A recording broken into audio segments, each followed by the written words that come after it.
It's dark outside. This room's so much colder than it has any right to be at the end of summer, and I'm probably going to die. Maybe tonight. Everything is wrong, and I'm just so tired. It's in the room behind me, not watching me. It's just aware of me, and it's familiar, but it's so alien, and thinking about this fucks me up. It's more a presence than something that's present, if that makes any sense. It feels like I have a toothache in my spine, my skin's crackling, my lungs are sore. I can hear it even if it's not coming through on the mic. I can always hear it when the lights are dim after I've just woken up. It's whispering words that don't exist, and it's like a hum buzzing in my bone marrow. It's there. I know that it's there, and I can't turn around right now, because if I do, I might see what it is, and there's no coming back from that, is there? There's whatever happens, I lose something. It's either confidence in my own sanity or my life. And that said, I need to see it. I need to know what this is. I can't live like this, so I'm building up my courage. I'm talking into this microphone, building up my courage. That isn't quite there yet, and maybe it never will be. But I need to build up to turning around. I need to face this. I need to know what this is. So I'm sitting here distracting myself. Right now, it's the only way to really describe this is some primal fight or flight response just tripped in my nervous system like a switchboard, and it's not like I can just switch that on and off again. I can't move, and I need to distract myself, and I need to talk all of this through, because verbalizing it is going to help keep me steady. Talking is what keeps me grounded, because when my mouth's moving, I'm not thinking, and I can talk through all of this strangeness and listen back to it when the sun is out. And I guess another reason for this is a message in a bottle, and I guess I'm throwing it out there hoping that somebody gets it, understands what I'm going through, and can help me. I've got a lot of trouble with intimacy and sharing. I seize up, I get very self-conscious and freak out about the dumbest thing, but I know that that's not just me. Over 70% of people get anxious when it comes to public speaking, and I'm pretty sure that number's going to edge a little higher when you are just bearing your sanity to strangers like this. So please forgive me a little bit of awkwardness, and honestly, I'm pretty lonely, and I don't even know who I could talk to about this, which is why I'm talking to myself. And people have always said to me I have quite an affable, natural voice, so it's probably going to sound like I've lost my mind, but please don't mistake any nervous laughter here for pleasure. I spent my life armoring myself up with smiles, and that is an incredibly hard habit to break. But just to add, I'm not lonely in the way adverts or media portray it. I'm not like an old man at Christmas staring out at the snow.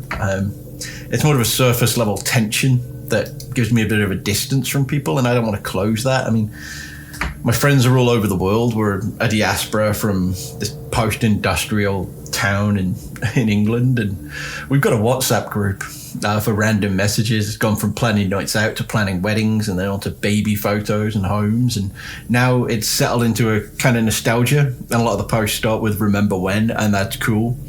It's good to have that grounding, and I know that we've got each other's backs for all time, and when we connect in person, it's like we've never ever been apart. But that distance cuts down on the depth of the conversation you can have. I mean, I'm a sociable person, but I'm comfortable in my own company, and what I miss is that support, that guidance, and that honesty. The power of somebody you trust telling you you're right or you're wrong and giving you the guidance is it's something I do miss, because I can't talk about what I need to tonight through text or over the phone.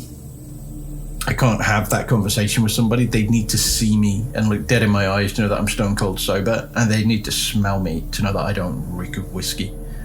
Because how do you even broach a subject like this, that I'm alone when that I'm not alone when I'm alone? And I'm talking to myself here rather than reach out to another human being because of pride, and because I know this is all ridiculous, and that's how I know that I'm still sane. I know that what I'm saying makes zero sense. I know that the whole concept of it is something that people would hear and immediately not believe. And in knowing that, it gives me a baseline of sanity that, oh, give me 2 quick seconds here. Okay. That's my neighbor messaging me there. Not a bad dude.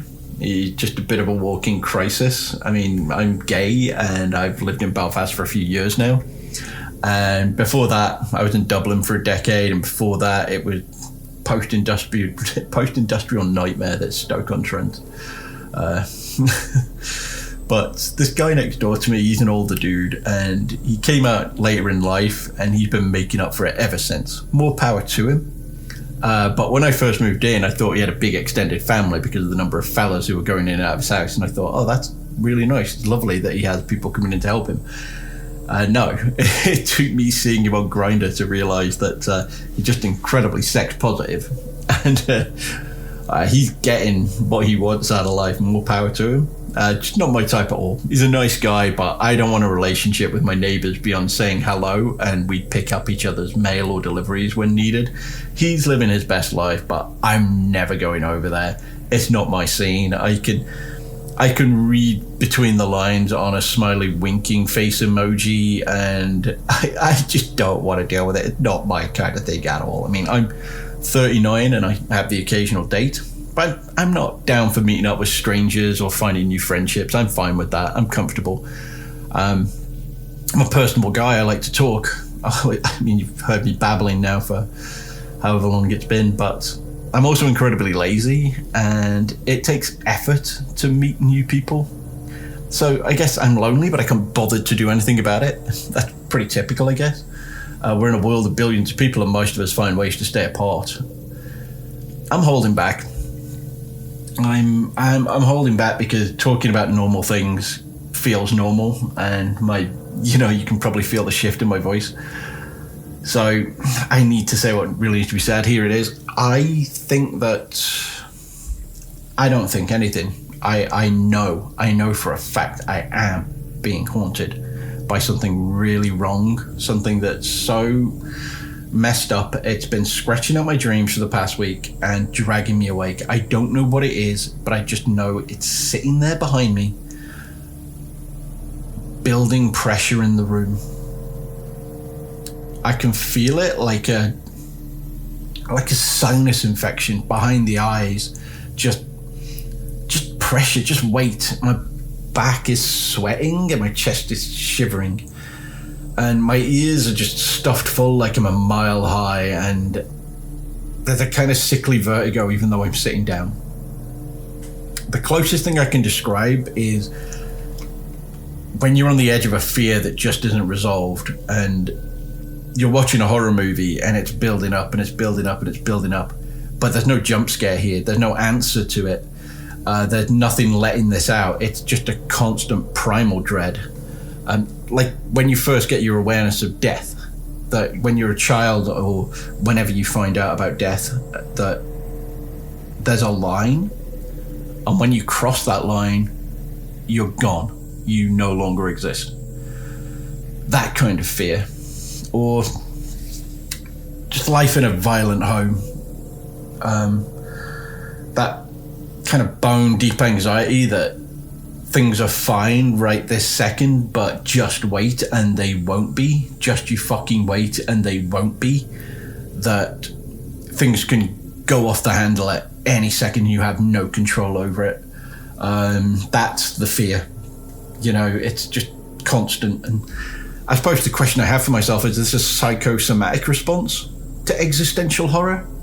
As something tripped in my brain? I don't know. I just know that I'm terrified, and all of this preamble and all of me talking around it is trying to avoid talking about it or doing what needs to be done, which is turning around to face it, but I can't do that yet. I just can't. I wish I could. What I can do is talk about how this came to pass, how I'm sitting here in front of a mic talking about this. So My sleep's been an absolute wreck for the past week now. I've been scrambling by on a few hours a night, and it's not been doing me any favors, but every time I'm pulled awake, and it is a pull, or is it a push? I don't know. It's all very fuzzy.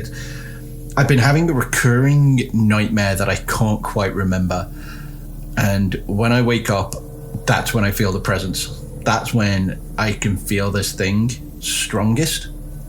And so when I was a kid, I had this recurring dream of a forest, just constant, of rustling branches that sounded like voices, and those kind of like dead branches swaying above me, like in just a really warm wind.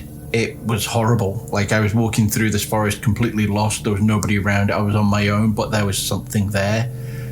That's what I kind of feel now, and that's what I was experiencing as a child. And that dream scared me so much that even seeing the shadow of like tree branches coming through the window onto the curtains would freak me out. It would keep me awake all night. I would lie there under the bed covers just shaking. There was just something so deep down horrifying about that it would just not let me go. And I get the feeling that that's what's come back, that forest dream. Like, it's a gnawing nightmare. Like, it's just it's a stupid thing to say, but it's true. It's kind of like just nibbling constantly at me and making me wake up, followed by just this constant wait. And just I just know that something is behind me in an empty house. You know, it's filling the spaces where I'm not looking, swelling to fill up that darkness with whatever half-thought ideas are littered in my consciousness. You know, what terrors and things and concepts and creations are just rolling around up there. And this is all so indescribable, because all of this is more a sensation than anything else. It's so intangible, but it's all familiar. It's all things that I've felt before, seen before, heard before, but managed to forget. I have I guess probably like maybe what PTSD feels like. I don't know. I just don't know. But I'm, you know, I'm getting ahead of myself anyway. There's no way that I can talk about my childhood right now. There's no way I can really go deeper about that house or my parents. It's hard to think about the times that break you, let alone share them, even with yourself. I think maybe sharing them with yourself, talking about them with yourself, is the hardest thing of all. God, I'm shaking. Actually shaking. I don't like it. Anyway, I can start recent though. You know, when all of this kicked off, when how this came about, how I came here, that's the route that I can go. Okay, I'm steadying myself, getting myself back on track. Sorry, I'm taking deep breaths. I'm sorry, it was really messing me up. Just really messing me up. Okay, let's get this back on track. I was working in Dublin for a long time. I live in Belfast now, but I worked in Dublin for a long time, and I loved that city. I loved the people there. And when my grandfather died and I came into some money, it wasn't very much, and there was no way that I could buy a place in Dublin. Property there is insane, and the rent was already at guillotine levels back a few years ago. And with my job, I can live anywhere. And I was looking to take things part-time for a while and work on a book that is never ever getting finished. I'm not going to go into my work. It's boring to talk about, but I do safeguarding and mentoring for businesses and the staff and just general online stuff. But I'd rather not have my professional life linked to this, because bringing level-headed solutions to the table is absolutely at odds with the story. It's where you're not going to get my name either. But I decided to get the hell out of Dublin. Much as I loved it, it was not affordable. And I checked out Belfast, and I just fell in love. there's a future in Belfast. So many people talk about the past, but this is a city with just a bright future. It's beautiful. It's an alive city. It's breathing. There's green everywhere. And there's a place called Cave Hill on the north side of the city. It used to be called Ben Madigan. It's got so much history to it. There's an ancient Iron Age fort at the top of it. There's a quarry. It's just a wonderful place. I could visit it for the rest of my life and always find something new there. It's a wonderful, wonderful place. And, you know, it kind of captured my imagination, and I found myself a house, a small semi-detached place in North Belfast. It's got a nice garden. It's in a decent area. As I said before, it's got a pleasant neighbour. And, you know, there's great restaurants nearby here. And that's the downfall, right? Because when I moved in, it was so busy and there was so much work, and I started ordering food all the time to cope with the energy that I needed. And, you know, cheap, perfect food delivered every day. Well, that's more time for me to work on my book. You know, these are the lies we tell ourselves. Instead, I spent more time playing video games and watching reality television. And I'm going to be honest, it's been a great decade for video games and reality television. So I was eating well, both in body and mind, and all of my ambitions took a backseat. I would lie to myself every day about typing my ideas up, and all the time I was just piling on the pounds, and this went on for a shamefully long time. It was about 6 months ago I went to the supermarket and I just gassed myself out carrying some shopping home. I had 2 half-full bags and I was wheezing. And I got home and I sat on my stairs and I just broke down. And I don't have any shame admitting that there were some tears there. It was humiliating. I did this to myself. I was fully aware all across the time that this was getting worse every single day. And I was just ignoring it and thinking, well, it'll sort itself out. But there and then, sitting on that step, I decided that it was enough. I got rid of the food delivery apps. I started cooking again. I started walking. And it was hard, right? It was hard, but I knew that if I didn't start right then and there, I was screwed. I don't want to be trying to turn back the tide on this in a few years when my joints are on fire and my back just doesn't work anymore. There comes a time when you're turning 40 that your destiny in the future gets kind of set in stone, right? It becomes harder and harder to grind things out. So the sooner you start, the better. And I began hitting Cave Hill every single day. I would be up there every morning, and at first it took 4 hours to get to the top. 4 hours to get there and back, and my legs hated me as much as I hated myself, and it was hard going. And it's not an insane hike. It's not something where it's like, oh, nobody can do it. Anybody can do this hike. But when you're going at it for the first time, it's suffering.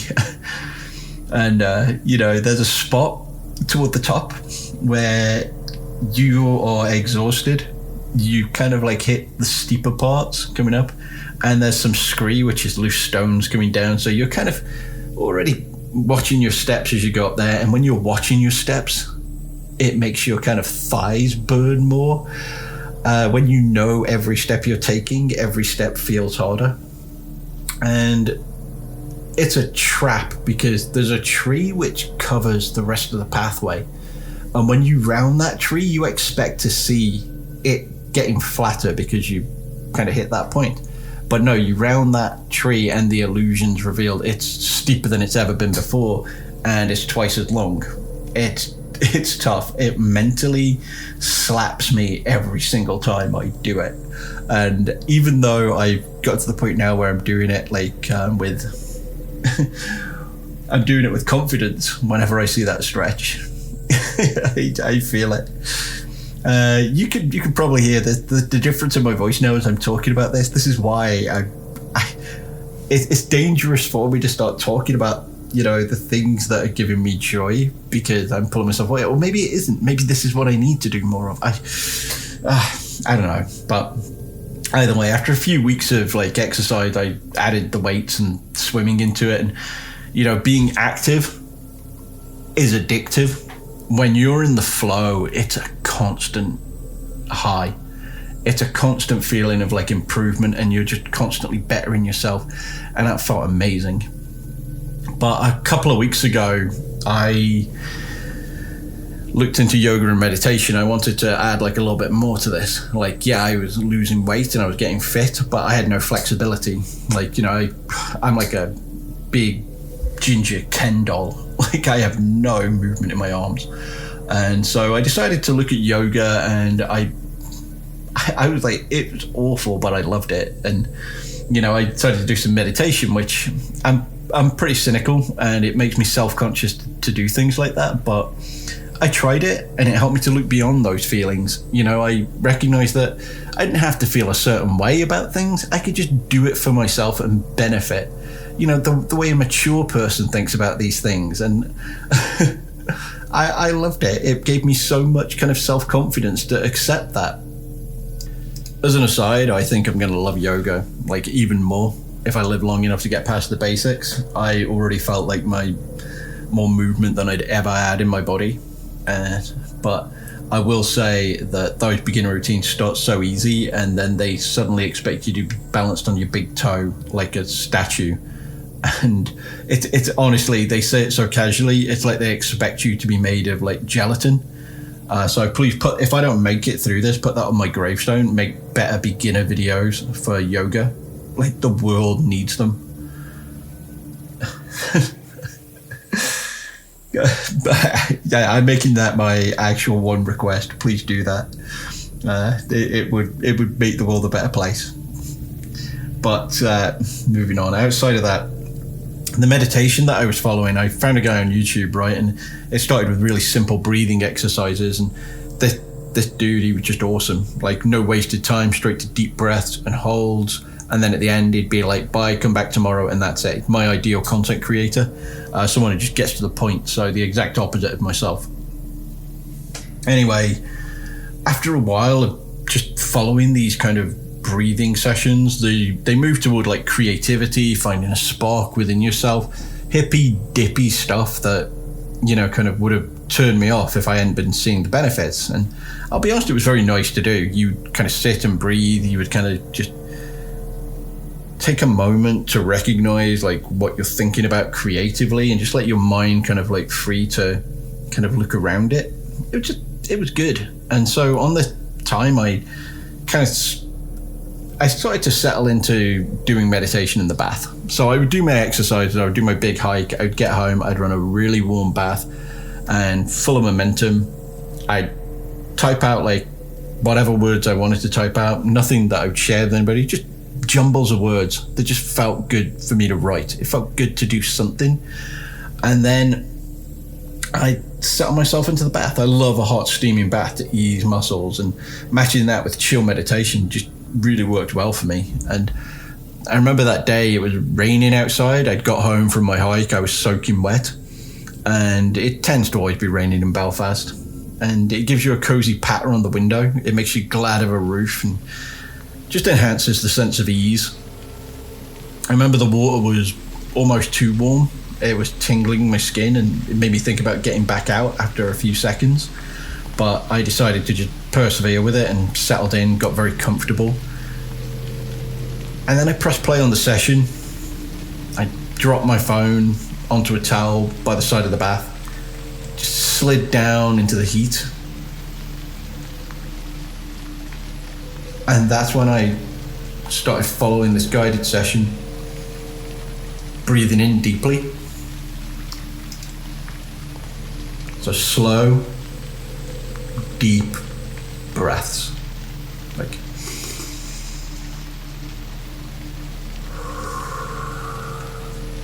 in and then out.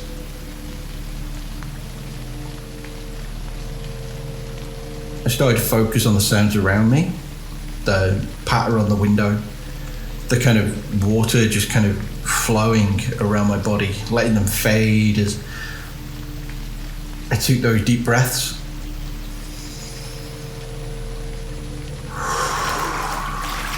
Just following that light inside me, observing it without any input, letting the deep breath just kind of carry me through. Or one breath in,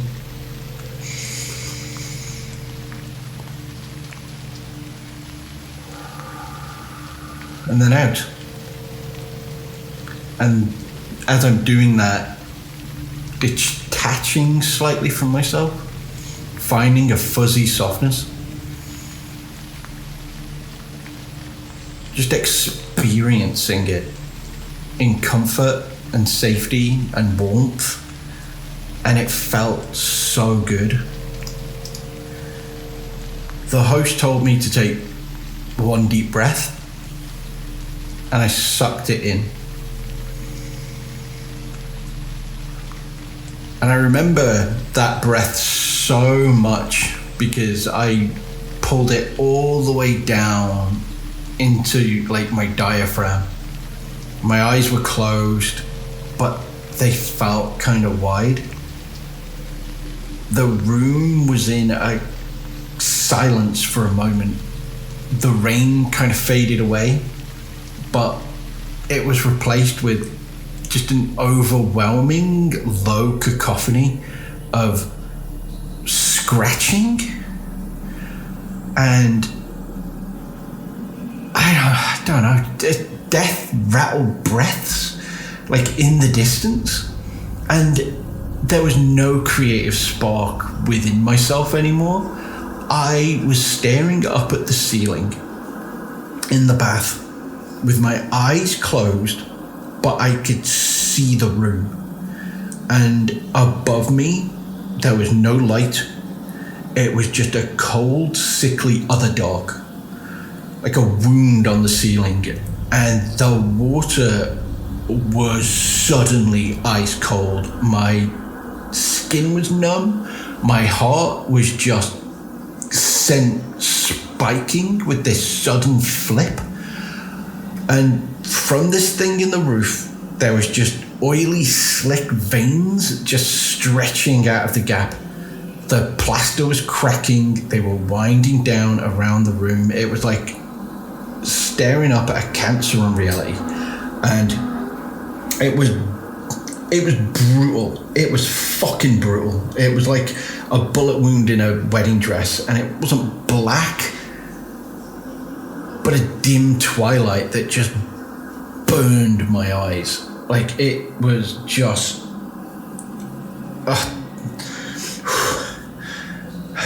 sorry. The pressure on my chest just felt like my ribs were gonna snap. My head was locked in place and my neck was stretching, like because of the pressure on my shoulders and on my chest. And I was sliding down into the water. That one deep breath that I'd taken was locked away inside my lungs. I couldn't open my mouth. I just felt paralyzed. I was just staring up at this eclipse, and my eyes were closed so tight that it hurt, but I could see everything perfectly clearly. And through that circle, like that fucking gap on the roof, there was just leafless branches just stretching high, you know, and the weight of the shadow from that was just what was pressing on me. Their shadow was what was crushing me. It was what was killing me, and I needed to breathe, but I was underwater and my heart was smashing into my ribs. My throat was just pulsing, just scrabbling, and I could feel my lungs just kind of melting. The saliva was bubbling against my lips. My legs were shaking. My guts were just fucking churning. I was fucking dying, and my brain was screaming. My teeth were grinding, but I couldn't breathe, and I just couldn't bring myself to breathe. And through that rippling water, and just so much farther above me than should have been possible, I could see that circle just pulsing, and it just got darker and darker and darker. And the after image of it was just branded. It just fucking had my fucking vision. Like it just, oh my God, I'm sorry. Just even going back to this is really messing me up, but I couldn't breathe. I could not breathe. And I just knew that I was gonna die. And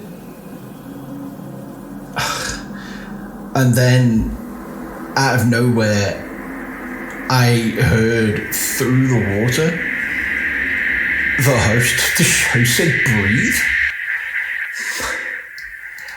And I just fucking burst out of the bathwater. And I was heaving ragged breaths. The water was fucking freezing cold. I was like, could not just suck in any more air. It was horrible. My throats were messed up. My legs were cramping. Anytime I tried to get up, my legs were cramping and making me just fall in the bath. I had to stop myself from standing up because I was scared that I would crack my head off the side of the bath and then I would drown for sure. So I was just constantly spasming. I was staring around the bathroom in an absolute panic looking for whatever the fuck it was I'd seen, and I'd already started to barely kind of recall it. There was nothing there, and there was no relief. There was no I got over that satisfaction. It was just a roiling terror and pain in my chest, like needles jabbing in to my lungs. And I just kind of like, when I got out of the bath, it was not graceful. I dragged myself over the edge and kind of like fell onto the fucking side of it. Just threw on a dressing gown, ran down the stairs, just smashing lights on, out into the garden. Did not care that it was raining and just fumbled with my fucking vape. And I didn't care that my lungs were on fire, and I didn't care that I'd started trying to quit. Like, I needed a nicotine hit. I needed this calming habit. I did not go back inside. I sat outside in the fucking rain. Thankfully, it started to fade off and I fell asleep on a sun lounger. I want to apologise for how much I'm swearing here. But first of all, I really started to lose the run of myself. But hopefully you understand why. It was horrible. It was horrible, guys. I remember the next day when I woke up, all of it just kind of lingered in my senses like a gas leak. You know, I felt stained, I felt dirty, tarnished, hungover. Hungover is probably the best way to describe it. I just felt feeble. And going back inside this house, it took some will. But in the grey of like a Belfast morning, I forced myself to get in there and look into the bathroom. And the fear had been so intense, and that feeling of, I wasn't dying, I was being killed. I was being killed by something. That feeling was so intense, but there was nothing in the room. There was nothing unusual. The lights were off. The bathwater half filled the tub. It was just perfectly still. There's still like some bubbles just kind of like rolling around on the top of it. Just perfectly still in that soft daylight coming in through the window, and everything in there was normal. But that experience was just in the air like ozone after a storm. It was all so real, and I spent as little time as possible in that house. I grabbed fresh clothes, headed out for a long walk, grabbed myself like an early breakfast, and just kept moving. And after a good few hours, the feelings became memories, if you know what I mean. It was less like my body was in that intensity. It became something that I could look at, you know, and that ground is really what stabilized me, much like the words tonight are keeping me right. You know, it all put me right. I remember that walk, it just put me back in a sense of normality. And I, you know, kind of started to become more rational. I Googled meditation and what can happen if you open your mind up too far. What can, you know, kind of, are there ways you can disassociate? And there was a lot of articles about that. There was a lot of discussion about it. It made me think, well, obviously maybe I'd done that like an idiot. Like, you know, kind of maybe only I could do calm, chilling meditation so wrong that it turned into such a traumatic event. And if you've ever had an experience like this, I think you'll know it can flip a few ways. It can be something that your conscious can never really let go of, and it informs all your future decisions. It becomes a phobia. It becomes something that a core part of yourself. It bores through right to the core. Or it's still the worst thing in the entire world, shaking your entire understanding of reality and your kind of humanity and your place in reality. And then by 2 p.m., you're eating a Subway and you're wondering if Netflix is going to announce a second season of a show that you liked or cancel it. And so anyway, this is me. So I was eating a meatball marinara, when my brain was fully on the latter, on the mundane thoughts. And occasionally sirens would go off asking, what the hell happened? What are you doing? But because I could function and I started to function, I started to think, that was a bit weird, rather than what the hell went on? Like, what is even going through your head right now? I settled into a kind of easy normality because that feels good. That's what you want. And, in every single horror movie, there's someone who brushes off like an experience like that, right? And carries on with their day.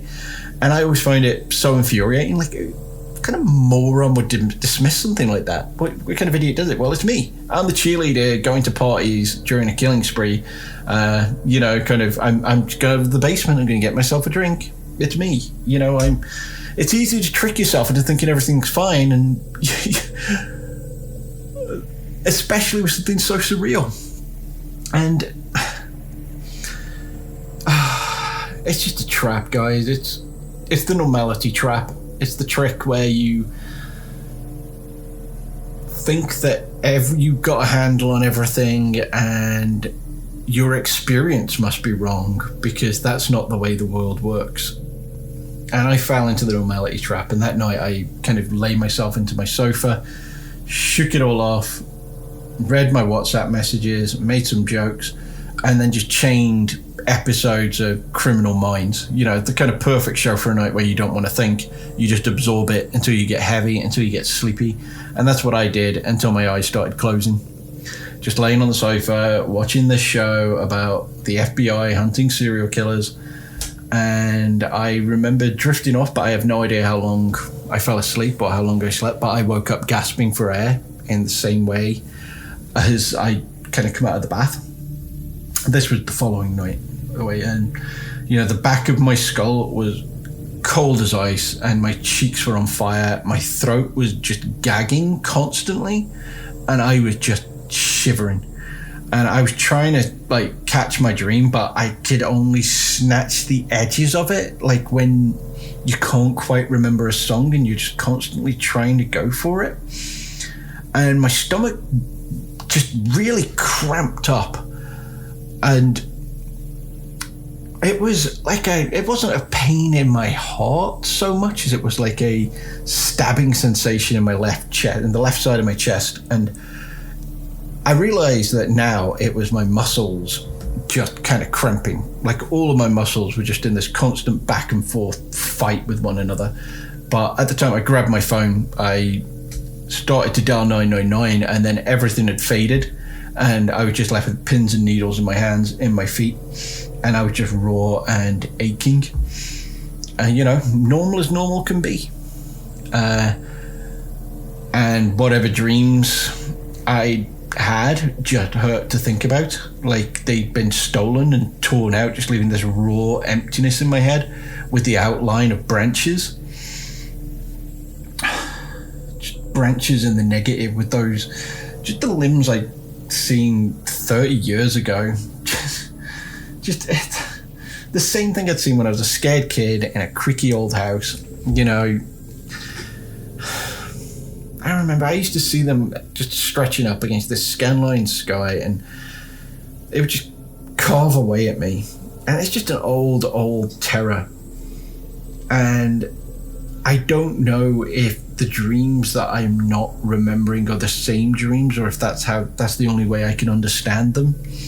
I don't know, but that night after my breathing settled down, I held off on calling an ambulance, but I did call the out-of-hours doctor, and their response was pretty much what I'd expect, which was, sounds like a terrible dream, but get to your, general practitioners tomorrow if you're deeply concerned. And that's what I did, because at the end of the day, I'm a practical person who, experiencing this very out of body, fucked up situation is going to try and look at it rationally and logically. And I went to see the GP the next morning. It's whole palaver. I got in there and I booked him for a blood test, but everything looks fine.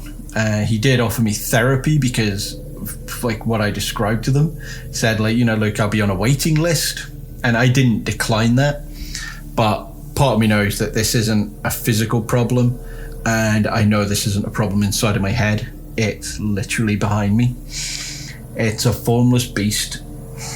It's totally still, and it's just waiting. It might be waiting for me to turn around. It's just there. But anyway, every night since, I've had that same absence of dreams and the fading, just that fading tree memory. And my reactions have not been as extreme as that first time, but that kind of worries me. I know all too well what it's like for something really horrific to become the baseline, the backdrop to your life, to become like what you expect rather than an event. And it's only now in the aftermath that I can remember that feeling of drowning. It's only now after I've been woken up that I can still remember how real it was and how dangerous it was and how real this thing behind me is. And I know as the day goes on, I'm going to forget it. So that's important why I record this. That's important why I say it. Because the lights are on here, but it still feels dark. There's nothing left really. It's just an absence, and I'm just feeling this exhaustion that's trying to pull me back to sleep. There's an inevitability to it, and I should turn around now. I should just get this over with. Okay, I have to prove that I'm safe. I'm doing this because this can't go on forever, and I'm not the kind of person who just is going to. Right, here it is. Fuck, I don't want to, guys. I don't want to do this. But I can't pretend. I can't do this forever, and I can't keep moving forward in my life without glancing behind. Okay, here we go. Good deep breaths. Here we go. Okay. 1.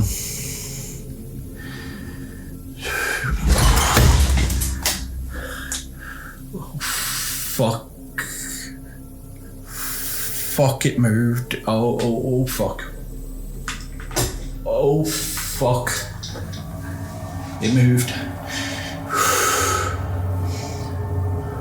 Oh my god. It's fucking moving around me. It's fucking moving. Okay. Fuck you. I'm not letting this go. Okay, fucking second. Okay, I've got a mirror. 3, 2, 1. Holy shit. Holy.